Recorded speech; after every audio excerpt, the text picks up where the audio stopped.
I'm Mike Doherty, and you're watching the Doherty Report on Chiptooth Gaming.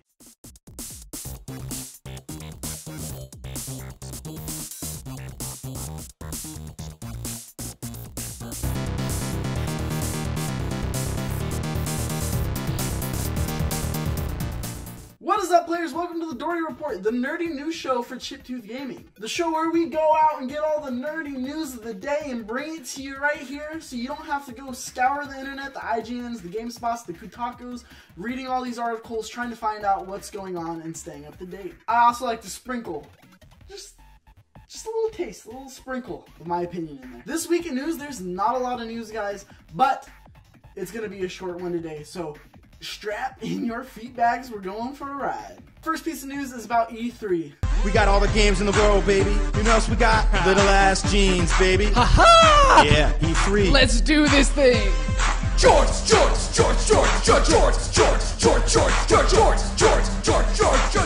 jean shorts, yeah!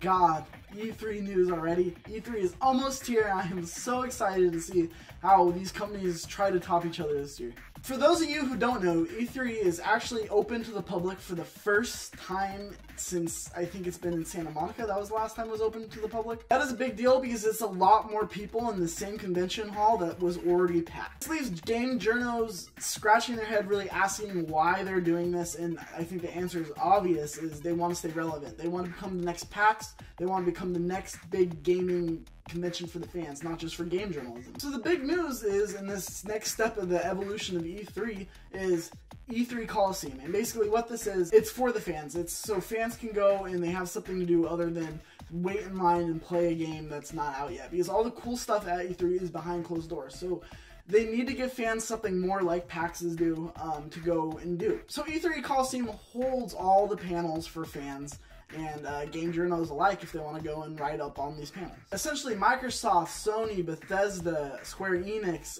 etc., signed up to do panels and give these little talks, these little gaming TED Talks to the E3 audience that want to hear the behind the scenes of gaming. Some will be about story in gaming.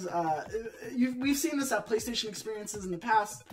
PAXs in the past, all about behind the scenes or even game journalism panels. It's just a bunch of panels so people can learn more about the industry. In the end, I think this is a good, beneficial move for E3. Now that it's open to the public, it's giving more for people who are coming because they can't see the behind closed doors stuff that game journalism people do.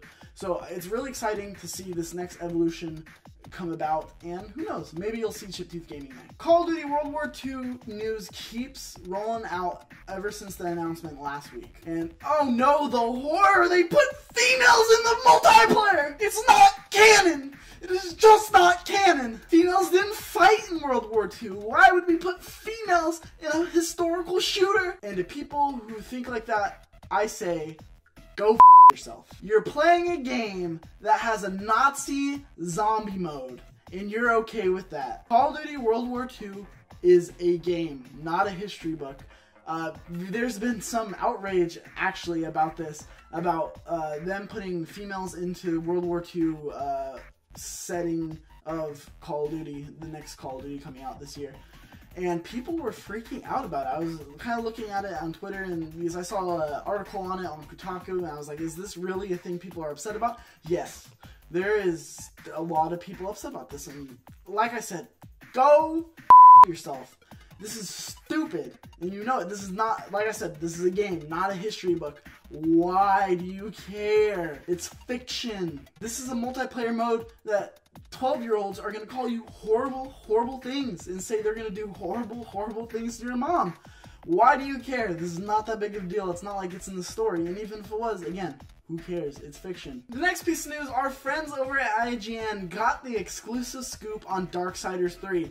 That's right, Darksiders 3 has been announced. It's slated for sometime in 2018. This is being developed by THQ Nordic. Why they took on that name now, keep in mind, THQ, a little history line for those of you who don't know.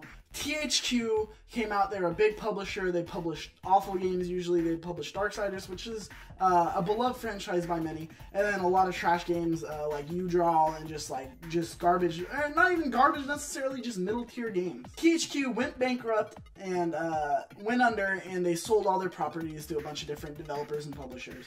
And this publisher in particular picked up Darksiders as a license and a couple other of their licenses, and then proceeded to change their name to THQ, the company that just went under, because they don't really care about brand recognition at all, I guess.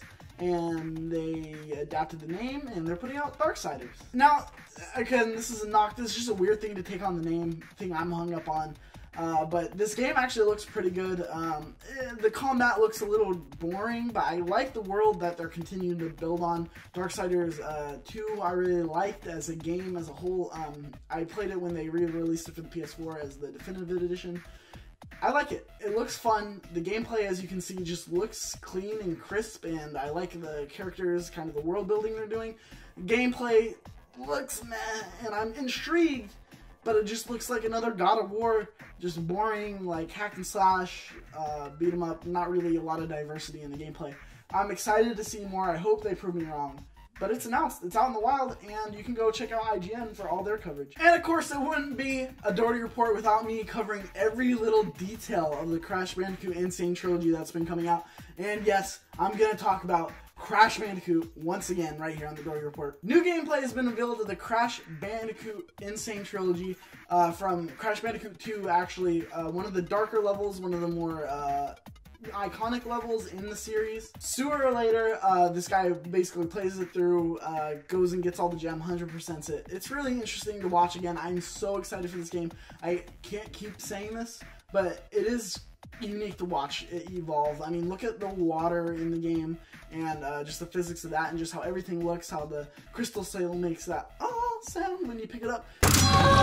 It's amazing. They're doing a phenomenal job. And why I put this in here mostly because I can't keep saying that I'm really excited for this, because, ladies and gentlemen, Mike Doherty, your boy, got hands-on with the Crash Bandicoot N-Sane Trilogy. I went to a GameStop and I stood there for like a half hour playing this game, and oh my gosh, am I excited. I know. I keep saying I'm excited, but I really am. I don't think I've been this excited for a game since Sly 3 came out. Like, it's just, my childhood is just bubbling up, and I'm just getting all giddy thinking about all the good times I had playing with this, and this is going to be the definitive version. Now, these are my impressions right now. I played all 3 levels they allow you to in the store.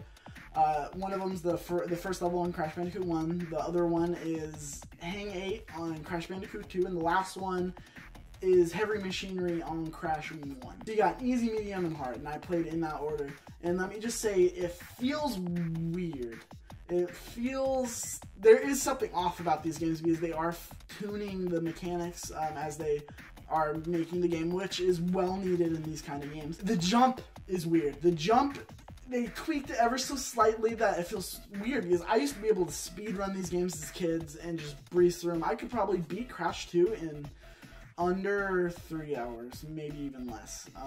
Actually, I know for sure probably less. I know those games inside and out like the back of my hand, and the jump just feels weird. Now, it's me, I need to break it. For people who coming into this game and gonna play it for the first time, they're not gonna know. Or people who played it back then, haven't touched it since, and are gonna pick it up and play it again, they're not gonna notice. I noticed though. Do I think it's bad? No, I need to get used to it. So another reason I wanted to talk about this news, the new gameplay, is because right here on Doherty Report, you are getting an exclusive announcement. Bandicoot Month is going to be June for Chip Tooth Gaming. Bandicoot Month, June. Keep it locked right here. Here's the schedule for everything we are going to be doing in June. All about Crash Bandicoot. Every week, we are going to have a streaming one of the games, playing from 9 to 6. That's right, that long. I'm going to make this basically a full-time job for me. All the games, and every Friday, we're going to be streaming CTR training to beat Tim Geddes' ass at some CTR, some Crash Team Racing. Jump in on the fun over at twitch.tv/ShipTubeGaming. We're going to be streaming all month up until the release date of Crash N-Sane Trilogy. And when that comes out, we are going to do not even a 24-hour stream, but it's going to be 9 to 12 all day and most of all night, we're going to be streaming the trilogy. Me giving me your thoughts, my opinions on the game, talking to you about the game, how it feels, should you go pick it up, how's it compared to the classics, giving you that analytical goodness that you want, and just some opinions from me. On top of that, we're going to be having reacts, we're going to be having discussions on the games. I'm going to do a review. I'm going to try to get a review out, not in June, but early July. And more to be announced. I'm still working on a few things. I'm trying to do something with Tim Geddes and not just the CTR thing. I actually want to sit down with Tim Geddes one-on-one and have a conversation with him about Crash Bandicoot and just kind of the games in general and how they hold up now, and just have a one-on-one discussion with him. And if he's down for that, I'm down to do that with him. It could be on our channel, it could be on his channel. I don't really care. I just want to have the discussion with someone who loves Crash Bandicoot like I do. Sean Bowen over at Game Attack offers up for you too, man. I just think it's important to talk about the game and celebrate the game during the month of the release of bringing back these instant classics that got me into gaming. This is the reason I'm into gaming. So Tim Geddes, I'm reaching out to you right now. If you would like to sit down, do a one-on-one, and we could just shoot the shit about Crash Bandicoot and talk about why we love the series, where we could see it going forward, all the weird things we know, maybe do a little face-off. I don't know. Again, this is all love, brother. I love you. I love your work. Let's work something out. And let's get into some opinion-based stuff. I saw Guardians of the Galaxy the day it opened, or the night before it opened on that Thursday. I loved it, guys. Go see this movie. This movie is phenomenal. James Gunn can get any job in Hollywood right now. He nailed it. I think the second one is even better than the first one. And it had me on this emotional roller coaster. It's just so good. Just the back and forth, the banter, the writing, the script. Everybody who worked on this movie did a phenomenal job. And I love the little Easter eggs. You get to see Howard the Duck everywhere. Which, theory, James Gunn is going to do a Howard the Duck movie. Now, I know a lot of you are looking at me going, what? Are you insane? That sounds like a terrible idea. Stop. Yes, it does. But think about it.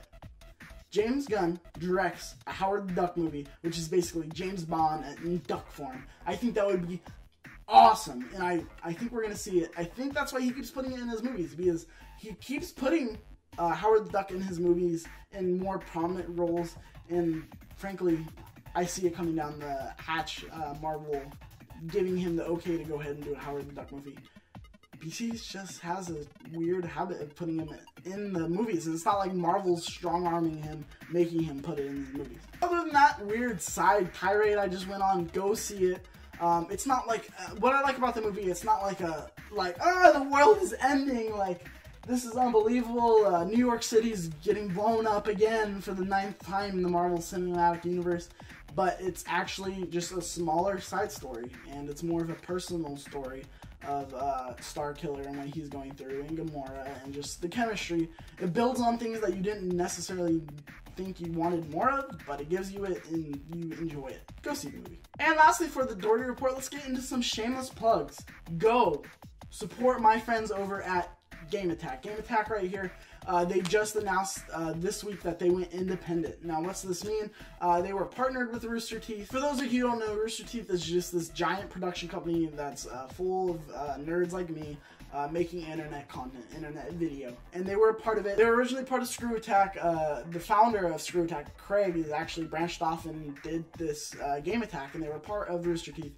And they branched off. Now they're on their own. All their revenue, they're not getting paid anymore by Rooster Teeth. They're being independent all by themselves. So please go give that channel some love. Here's the link down below.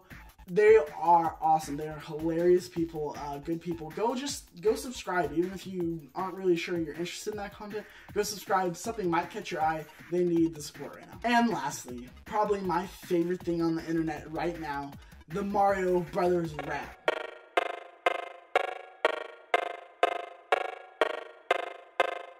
Here we go, go, go, go, go, go, go. Mario Bros. Here we go, go, go, go, go, go, go. Mario Bros. Yeah, here we go. Oh my god, this thing is so awesome. I'm not going to show the whole thing. Go down below. Go check it out. This thing is awesome. These guys crushed it. I smiled through the whole thing as soon as I saw them in the Kind of Funny morning show, and they didn't show the whole thing. I went and I watched the whole thing. I had a big grin throughout the whole thing. Awesome. It's just a fun internet video that's just dumb, with awesome beats, awesome lyrics. Just like, it's dumb, but it's awesome. Super funny, super like well shot, well lit. Everything about it is high production quality, and it just makes you appreciate what we have in this day and age with internet video, that we can do anything. If you want to make professional music videos, you can. It's right there. The tools are there for you, and you can publish it and get a lot of clicks just like these guys did. Right here on Doherty Report, we usually have a question segment. No one's sending in questions. That's fine, guys. It's all good. If you have a question, though, go ahead and leave them in the comments down below. I will happily answer them on the next Doherty Report. And if you don't want to leave a comment, go ahead and shoot us an email over at chiptoothgaming@gmail.com, or we have Twitter @CTGvids and a Facebook, Chiptooth Gaming, facebook.com/chiptoothgaming. Go send us questions there. I will answer them for you right here. We'll have a good time. I like having a discussion with you. Like having this discourse with you, talking about things you love, talking about things I love, and just really hashing it out on issues. That wraps it up for me today, you big beautiful bastards. If you like this video, go ahead and like the video down below. Go ahead and share it with your friends so we can grow and get bigger. Go ahead and subscribe down below if you want to see more from Chiptooth Gaming, and if you want to see the last Doherty Report, click right here. And if you want to see me yell at Tim Geddes, click right there. Go tweet at Tim Geddes. Call him a coward. He won't face me in CTR. Until next time, players, I'm Mike Doherty, and this has been the Doherty Report.